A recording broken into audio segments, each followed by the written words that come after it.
therefore I'm glad that it is, before the Honorable Supreme Court or the High Court, and it is not in the hands of the mobs who are taking the law into their own hands, deciding it. And this is what politics and politicians might probably have done eventually, which would have been a very, very sad day indeed. So the matter is in the Honorable, it was before the Karnataka High Court, before the single bench, before the double bench, now before the Honorable Supreme Court, where a special court constituted.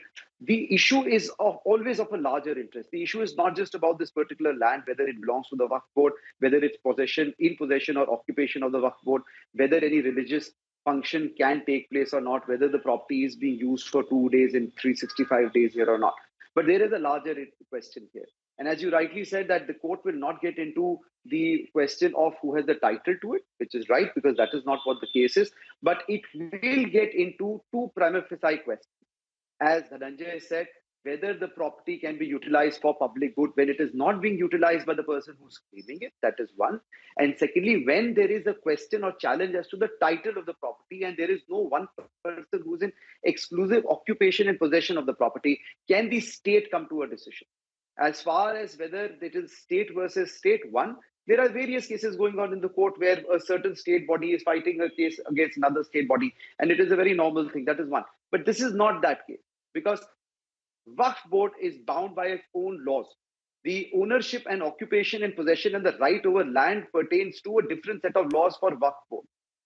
As you can see, if nobody challenges the possession of a Waqf board in a particular property only for 6 months, then it can claim possession on it. It runs parallel to adverse possession, which otherwise in other cases takes 12 years. And in cases of government property, 20 years. So the law, as far as what is being created for Waqf board is very different. Say that again, please.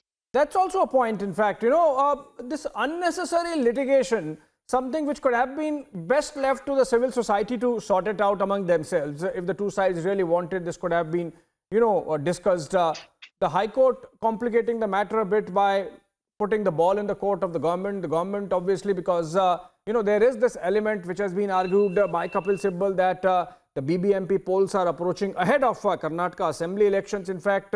And that's why Kapil Sibal has questioned the High Court verdict also. And then he has gone on to say that the Supreme Court must put a stop to this because this puts a mockery of Supreme Court's own judgment of 1964. And he has quoted extensively from that judgment.